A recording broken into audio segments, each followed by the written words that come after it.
Okay, so I'm just cleaning this in a little bit of lacquer thinner, mostly because I don't want to press that eccentric bushing out, because that's how the balls are loaded. These are a pre-loaded single bearing, double rowed, okay? And when you push that bearing out, the balls can fall out. I found that out from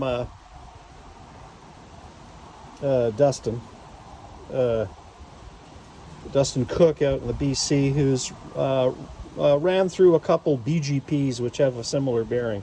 In fact, this bearing is also on the BRS radial arm saw, and it was developed by bursgreen. Even some of their, running on drill rod. Now I'm not sure who came up with that concept. I know that the DeWalt radial arm saws ran on this, but not near as good a bearing, just a regular Conrad bearing. And so these types of bearings, you'll notice that there's a huge ball complement and no cage. There is no cage holding the balls apart. The complementary of balls keep them apart, and these are the least resistant. So see, look at that. This is hardly taking any effort. Okay, so that is the washed out bearing. Okay, so now after that comes out, I take a compressor and I blow that out. Don't ever take a compressor and blow your spindle like by going whoosh. This is going to damage the roller components. Okay, hold it still and blast the air from both sides, and you want to watch until it's effortlessly spinning with no lubricant.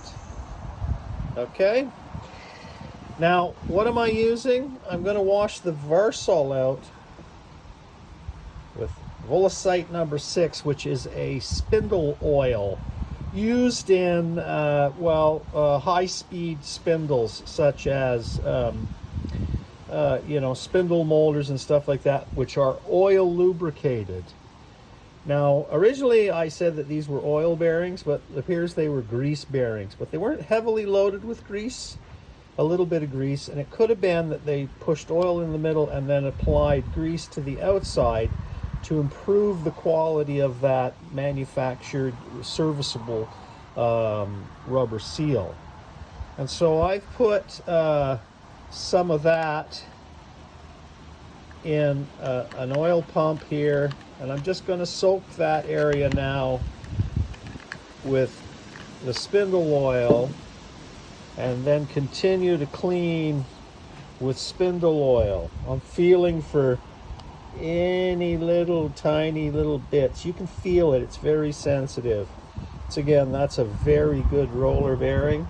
There is absolutely no play, lateral play, and I think that's why they used these double rowed high complement count bearings, is so that when this was rolling on the carriage, there's absolutely zero play. We don't want, a little bit like that. It's going to affect our cut.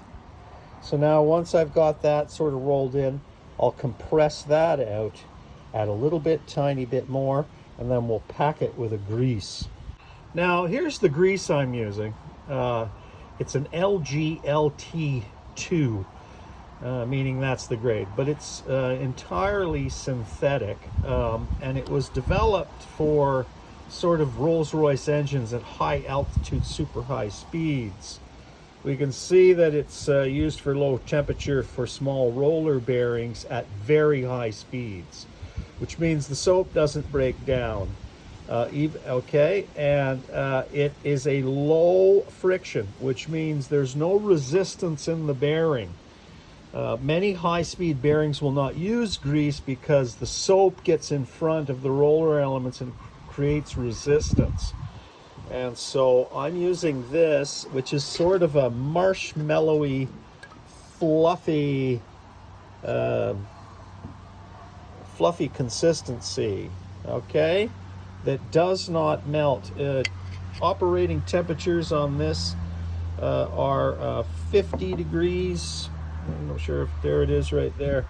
Operating temperatures are minus, well, I guess you Americans, minus 60 and 230 Fahrenheit. So it has a great temperature range. Now the reason I use a low temperature, high speed grease is, as I said, I don't want resistance from the grease, okay? But I do want the grease to hold the lubricating oil. Incidentally, the lubricating oil within this is a synthetic number 3, and so me adding the number 6 just gives it a little thicker so that it stays coated on the balls. So that is what I use. Incidentally, that can's worth over $150, but this bearing grease is amazing. So I'll start packing that.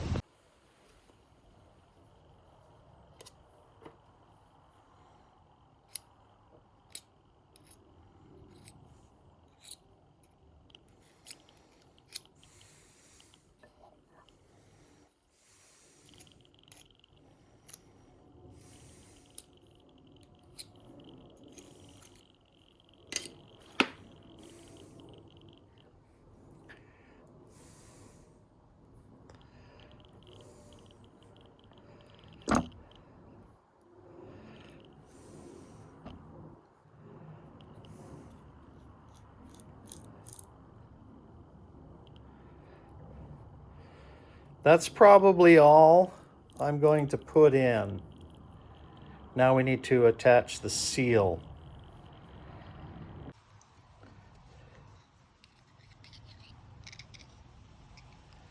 We're going to want to clean out the undercut.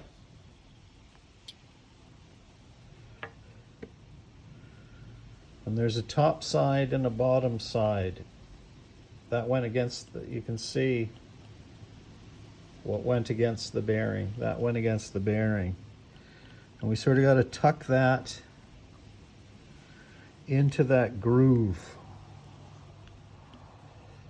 Okay? You can use your fingernail to sort of, oh, I got great nails, to get that tucked in underneath so that the rubber seal is installed. Okay? Now, these bearings have a cam, and you can see that its lowest spot is right there.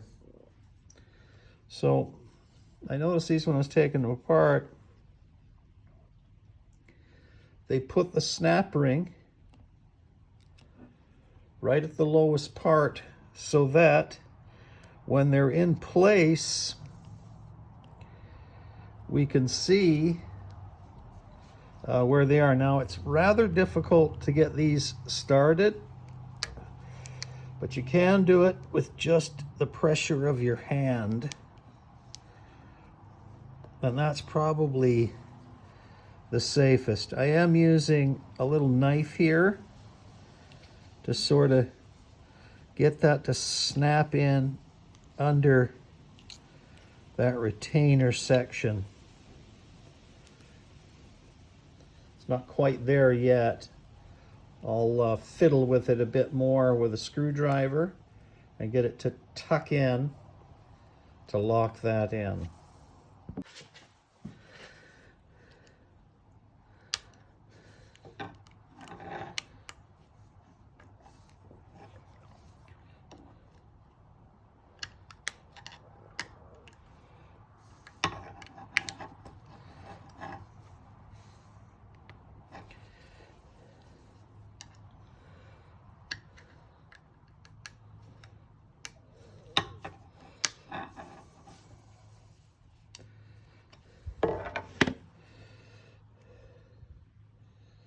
So there you go. At the lowest part of that, at least it's marking it. Okay? One seal put in. Beautiful. Now we'll do that side.